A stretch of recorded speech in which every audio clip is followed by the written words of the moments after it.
Estamos mais uma vez aqui com o nosso canal Via Romana, continuando a nossa série Entendendo o Islão. Nós hoje faremos o nosso quinto vídeo, tratando da seguinte pergunta: Alá é um falso Deus ou o verdadeiro Deus? A questão envolve uma polêmica. Há aqueles que dizem que Alá é uma falsa divindade, e que, portanto, os islâmicos seriam idólatras, adoradores de um Deus falso. E há outros que dizem que, no fundo, os islâmicos adoram o mesmo Deus bíblico, o mesmo Deus de Moisés, Jesus, dos profetas. É sobre esta questão que nós nos debruçaremos hoje aqui. Primeiro, nós precisamos deixar claro quais são as fontes que nós usamos para apresentar este vídeo. Quanto a fontes islâmicas, o Alcorão e os Hadith. Quanto a fontes cristãs, o Catecismo de São Pio X. E quanto a fontes históricas, o livro Los Musulmanes, de Paulo Branca, um historiador renomado. Vamos então começar apresentando o problema. O problema é o seguinte: os islâmicos consideram que eles adoram o mesmo Deus de Moisés e de Jesus, o mesmo Deus dos profetas, o mesmo Deus de Abraão. Para o islamismo, Maomé é o maior dos profetas, mas não o único.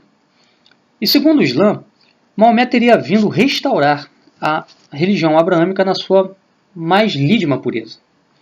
Segundo o Islã, ao longo do tempo, o culto de Alá, que seria apenas o nome árabe de Deus, foi se misturando com erros, e portanto foi necessário que viesse alguém como Maomé, um profeta, na concepção islâmica, para purificar a religião abraâmica dos erros que foram se acumulando a ela.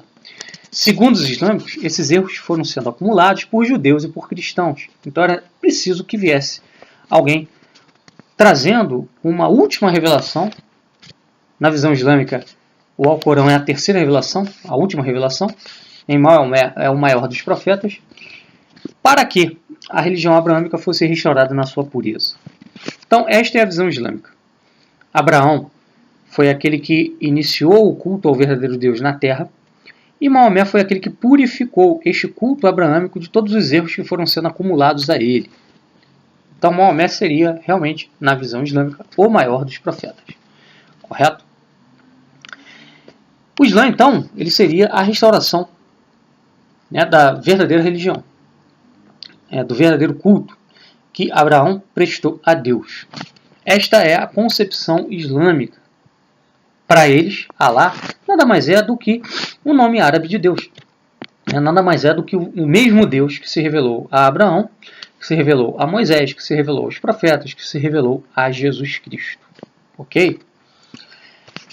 Outro ponto que tem que ser ressaltado é que o Islã considera haver um único Deus verdadeiro, assim como os judeus, assim como os cristãos.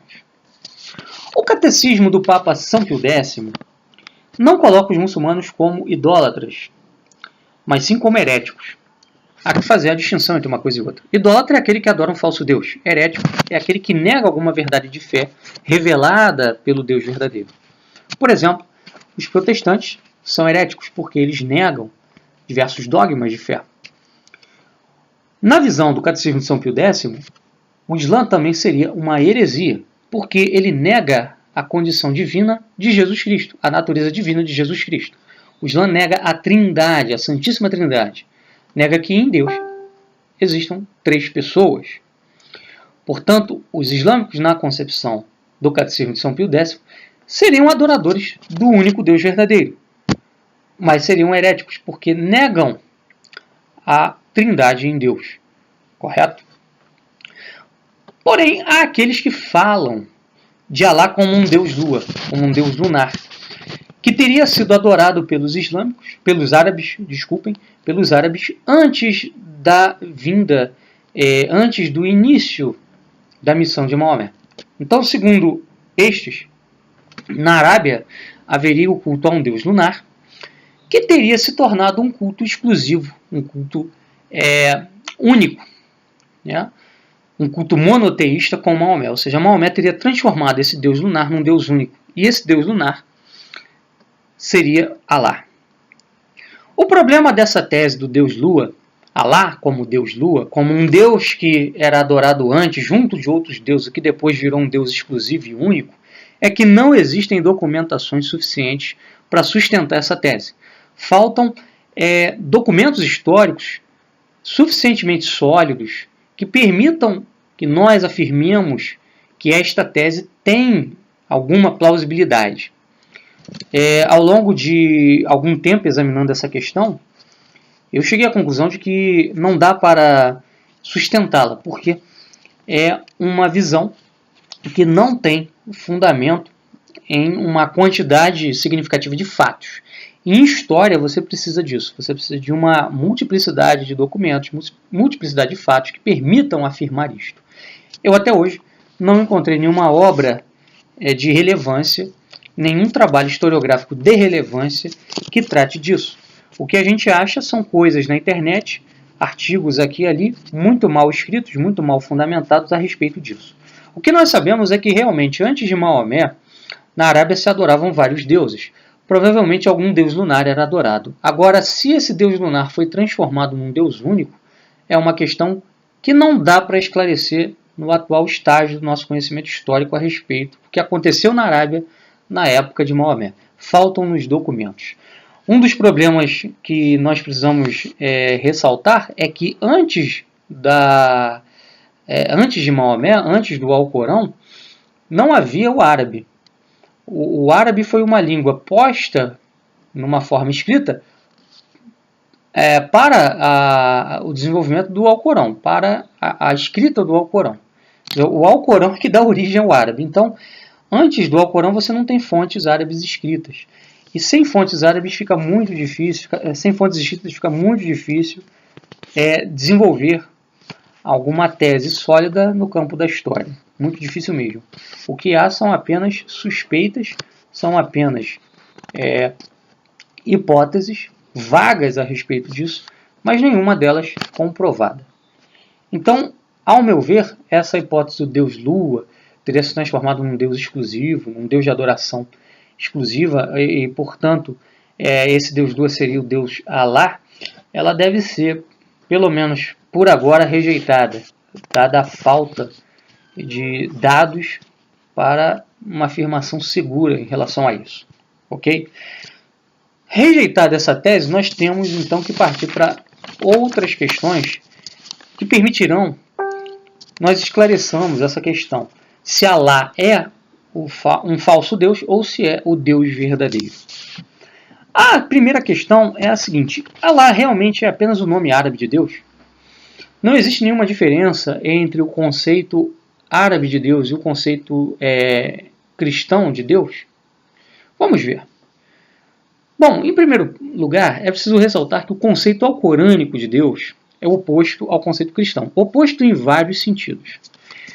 Primeiro, eu cito aqui a Sura 112, de 1 a 4, a Sura do Alcorão.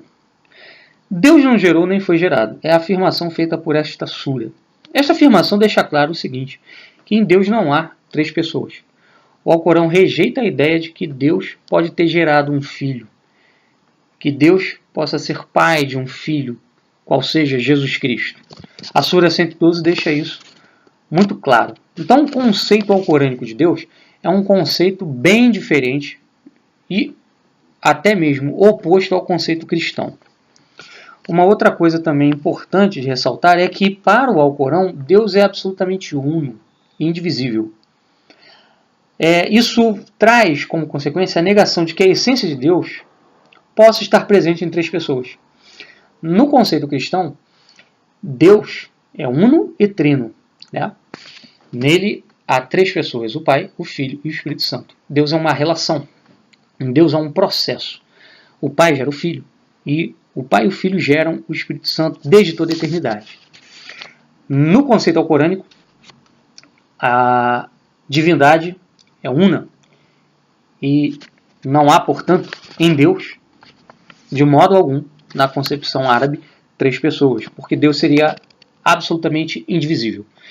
Os árabes consideram que a visão cristã de trindade seria uma divisibilidade de Deus. Isso é um erro, porque na verdade os cristãos consideram que Deus é indivisível também. Só que em Deus há três pessoas, e nestas três pessoas está a essência divina plenamente presente em cada uma delas. Ela não se divide, ela está presente plenamente em cada uma delas. A teologia alcorânica ela é fortemente negativa.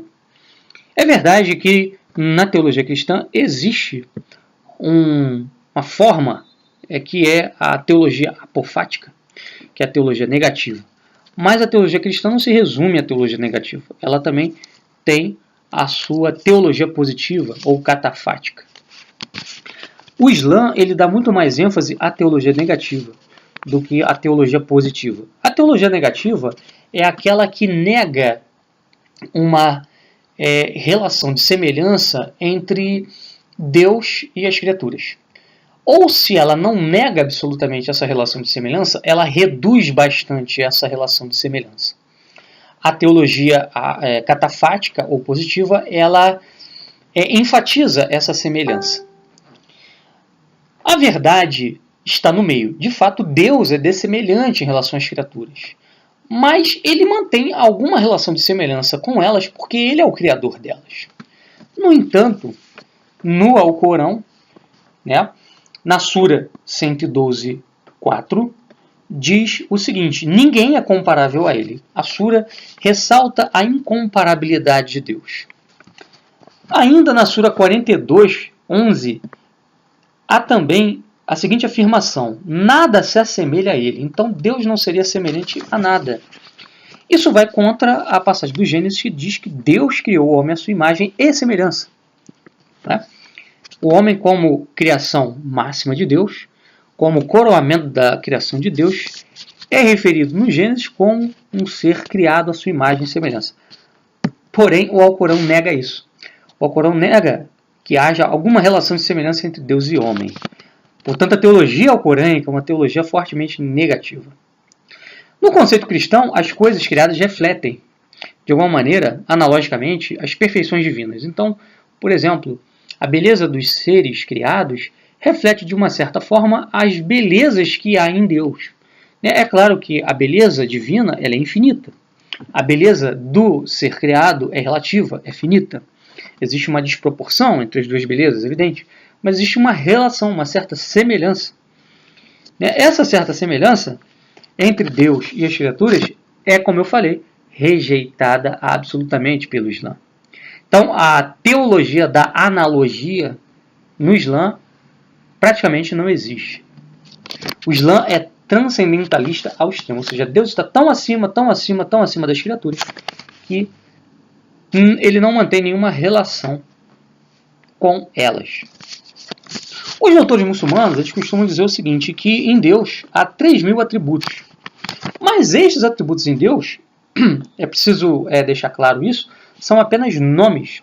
Eles indicam apenas as ações de Deus e não a essência de Deus. É outra diferença em relação à teologia cristã. Na teologia cristã, os atributos de Deus fazem parte da sua essência, fazem parte da sua natureza, são qualidades suas e não apenas frutos das suas ações. Por quê? Porque se nós dissermos que há atributos em Deus, nós teremos que reconhecer que existe uma semelhança entre Deus e as criaturas, porque as criaturas também têm atributos. As essências dos seres criados possuem atributos. E como o Islã rejeita a ideia de semelhança entre Deus e as criaturas, ele também repudia a ideia de que em Deus existam qualidades essenciais. Para o Islã, os nomes de Deus, os atributos de Deus, são apenas, melhor dizendo, nomes e não qualificativos da sua essência. Correto? Isso também é uma diferença cabal entre a teologia cristã e a teologia muçulmana. Para os muçulmanos, apesar de Deus ter 3.000 atributos, e apesar de 2.999 desses atributos poderem ser conhecidos, há um atributo que não podemos conhecer, que é o Al-Ismu Allah Al-Azam. Al-Ismu Allah Al-Azam. Esse atributo é a essência oculta de Deus. Então haveria em Deus uma essência absolutamente oculta, absolutamente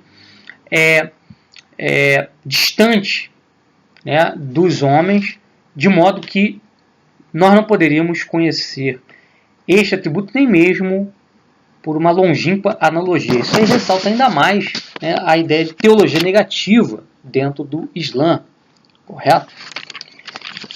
Continuando aqui a nossa exposição, há uma frase de um sábio muçulmano chamado Abu al-Liwa, que diz o seguinte: não reflitam sobre a essência de Deus, mas sobre seus atos. Então, essa frase deixa muito clara, né, o repúdio do Islã, um certo repúdio do Islã, a uma conceituação metafísica de Deus, né, a uma conceituação da essência de Deus. Deus não pode ser conceituado quanto à sua essência. Podemos falar dos seus atos, mas não da sua essência, porque ele está tão distante de nós que nós não podemos fazer nenhuma analogia entre as coisas que conhecemos e Deus. Nós sabemos que quando nós falamos de Deus, nós usamos a linguagem humana. Os teólogos e filósofos se valem de terminologias humanas. O próprio pensamento islâmico usa também estas terminologias humanas quando se refere a Deus. Só que eles qualificam estas terminologias como apenas atribuíveis aos atos de Deus. Nós cristãos consideramos que, em razão da analogia entre Deus e as criaturas, em razão das criaturas espelharem as perfeições de Deus, em razão da nossa linguagem espelhar a realidade das coisas criadas, nós podemos utilizar a nossa linguagem, sempre conscientes dos limites dela, claro, para abordar a realidade de Deus. É claro que nós não podemos conhecer a Deus como Deus se conhece, porque aí nós seríamos o verbo de Deus, seríamos iguais a Deus. Mas nós podemos conhecer a Deus dentro dos limites que nos foi dado conhecer. E dentro daquilo que Deus mesmo revelou de si próprio, através de seu Filho Jesus Cristo. Um outro ponto importante é o seguinte: o Islã insiste muito na ideia de Deus incomparável. Ou seja, Deus não poderia ser comparado com nenhuma criatura. Por isso que para o Islã, Deus não pode ter um filho. É por isso que o Islã rejeita a ideia de que Jesus é o Filho de Deus. Por quê? Segundo o Islã, só tem filho a criatura. Só o homem pode ter filhos. Como Deus não é semelhante em nada às criaturas, ele também não pode ter um filho. Para eles, dizer que Deus tem um filho é shirk, é idolatria. É considerar que um homem é Deus. Então, na visão islâmica, os cristãos são idólatras. Na visão deles, ao adorarmos o Filho e o Espírito Santo, nós estamos adorando duas falsas divindades na concepção muçulmana. Ainda é preciso dizer também que, para o muçulmano, Deus é um ser absolutamente centrado em si mesmo. Deus não é um ser que derrama o seu ser fora de si mesmo, porque Deus não é trindade. Deus não é uma relação de pessoas. Na concepção cristã, Deus é uma relação de pessoas. O Pai gera desde toda a eternidade o Filho, e o Pai e o Filho geram desde toda a eternidade o Espírito Santo. O que é o Filho? O Filho é o conhecimento perfeito que o Pai tem de si. Nós, seres humanos, conhecemos a nós mesmos, mas imperfeitamente. Nós geramos uma imagem de nós mesmos imperfeita.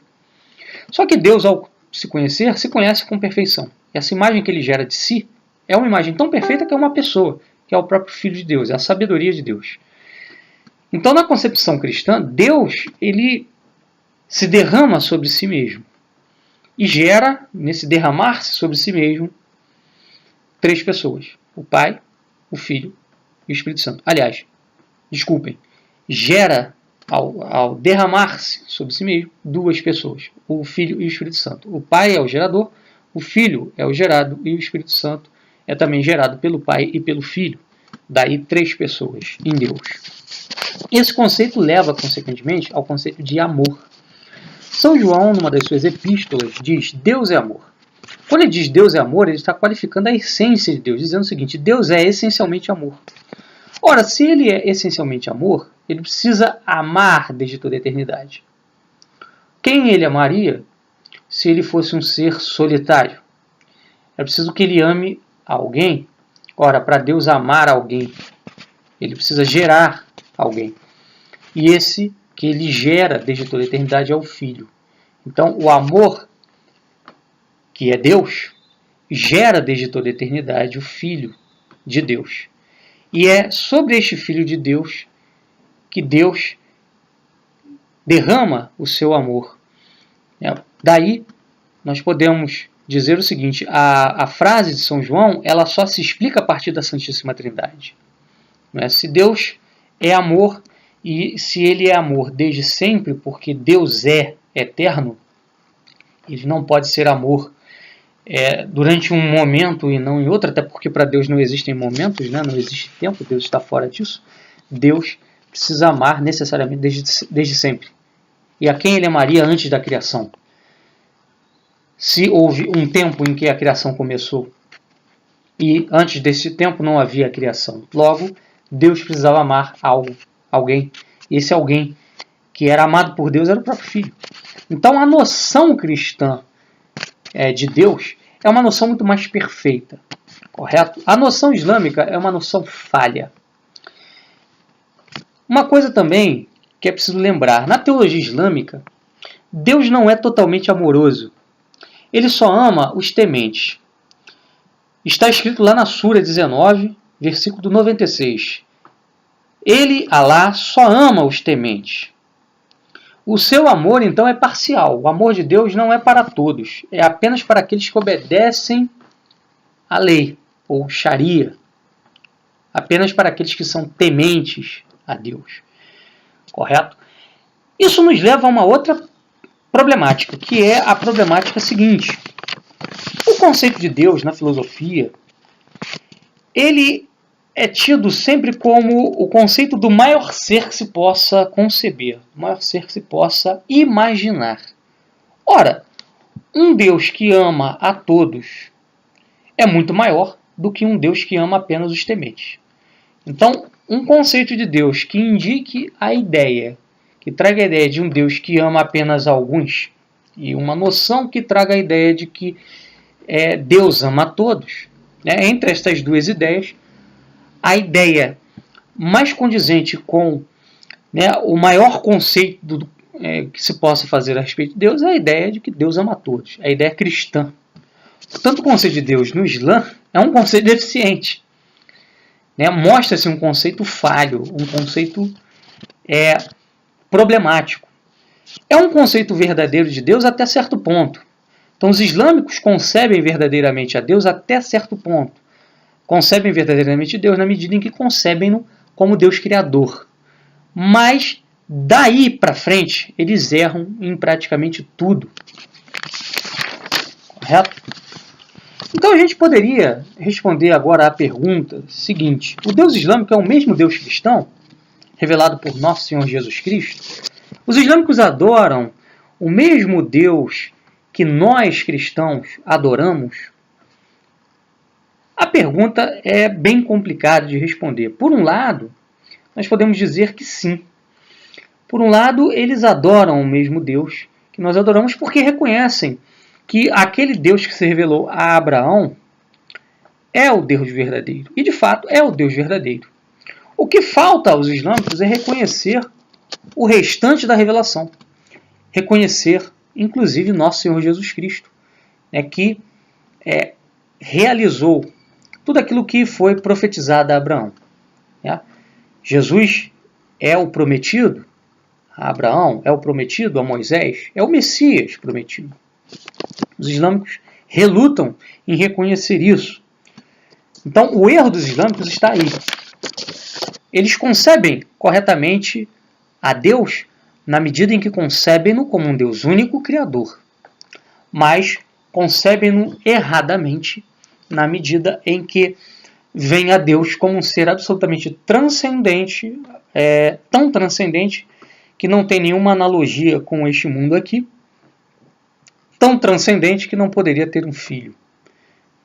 Seria incomparável a ponto de chegarmos a dizer que ele não poderia ter um filho. Isto é falso. Falso porque ter um filho é essencialmente necessário para que nós possamos dizer que Deus é Deus. Por quê? Se Deus não tem um filho, Deus não é amor. E se Deus não é amor, esse conceito de Deus que nós temos não é o maior conceito que nós podemos ter. Logo, a filosofia deixa claro isso, né?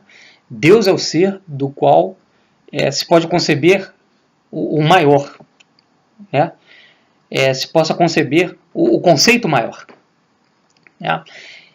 Então, a única saída realmente para sustentar a ideia de um Deus verdadeiro é a saída cristã. A solução cristã é a melhor, né? Porque é o conceito mais amplo, né? É aquilo que nós podemos dizer de maior sobre Deus, porque implica no dizer que Deus é amor, e sendo amor, ele derrama esse amor desde toda a eternidade no seu Filho, através do Espírito Santo. Por isso Deus é trino, por isso Deus é Santíssima Trindade, uno e trino. Então, assim, o muçulmano, ele de fato crê no Deus verdadeiro, né? Mas essa crença dele no Deus verdadeiro é misturada com diversos erros. Quer dizer, não é a crença cristã que está misturada com erros, é a crença islâmica. E, portanto, para que o islâmico possa prestar o culto agradável a Deus, porque o culto que eles prestam a Deus não é o culto agradável, é preciso que eles se convertam ao cristianismo. O culto agradável a Deus é o culto da cruz, onde Cristo se ofereceu ao Pai para a remissão dos nossos pecados. Culto esse prefigurado, por exemplo, pela entrega de Isaac, pela entrega do filho de Abraão, Isaac, a Deus. Abraão, que é o grande modelo de fé para os islâmicos, entregou o próprio filho a Deus, como sinal de fé. Deus não quis, Isaac providenciou um cordeiro, que inclusive estava preso em espinhos. Essa imagem do cordeiro preso em espinhos é um símbolo da coroa de espinhos que nosso Senhor Jesus Cristo recebeu, para ser crucificado. E Isaac é um símbolo também, é um tipo de Cristo, um símbolo do Cristo, que morrerá no madeiro da cruz para nos redimir dos nossos pecados. Então, o conceito islâmico de Deus é um conceito deficiente, é um conceito falho. Nós podemos dizer que, em certa medida, eles adoram um Deus verdadeiro. Mas também podemos dizer que, em certo ponto, o conceito que eles têm de Deus é errôneo, e que esse conceito os afasta de Deus, e que somente a conversão a Cristo poderá aproximá-los do verdadeiro Deus, que é uno e, ao mesmo tempo, trino, o Deus revelado por nosso Senhor Jesus Cristo e comunicado ao mundo, na sua verdadeira natureza, sua verdadeira essência, pela Igreja. Portanto, o Islã, de fato, como diz São Pio X, é uma heresia. E uma perigosa heresia, porque contém muitas verdades, contém muitos elementos positivos e verdadeiros. Mas em meio a estes elementos existem muitas falsidades. E são estas falsidades que precisam ser reveladas para que o próprio muçulmano entenda que o conceito islâmico de Deus não é o conceito mais perfeito. Então, ele não está adorando a Deus como deveria. Ele não está dando a Deus a glória, a toda a glória que ele pode receber. Porque essa glória ela só é devidamente dada a Deus através do culto da cruz. Pessoal, nós ficamos então por aqui. Nós iremos continuar com a nossa série sobre o Islã. Nos próximos vídeos falaremos de outras temáticas referentes ao Islã, tentando esclarecer aqui a respeito da religião muçulmana, vários aspectos que hoje são tratados aí na mídia e que muitas das vezes são mal compreendidos. O nosso objetivo aqui é fazer uma apologética cristã católica a respeito da natureza do Islã, mostrando que, na verdade, o Islã, embora tenha elementos aqui ali verdadeiros, ele não é a verdadeira religião, é uma falsa religião. Ele pode ter, sim, elementos corretos, positivos, ele pode ter, sim, uma ideia correta de Deus até certo ponto, mas incorre em diversas heresias, e estas heresias têm de ser combatidas. Ok? Conto aí com a oração de vocês, peço a todos que possam rezar pela continuidade desse projeto. Eu acho que é um projeto realmente muito útil nesse momento em que o Islã cresce aceleradamente no mundo. Hoje o Islã já tem aí um número enorme de adeptos, até me parece já maior do que o número de católicos. A igreja hoje tem cerca de 1 bilhão e 100 milhões de adeptos, o Islã tem 1 bilhão e 200 milhões. Então é preciso combater o crescimento desta religião através de iniciativas apologéticas. E peço a todos a ajuda de vocês.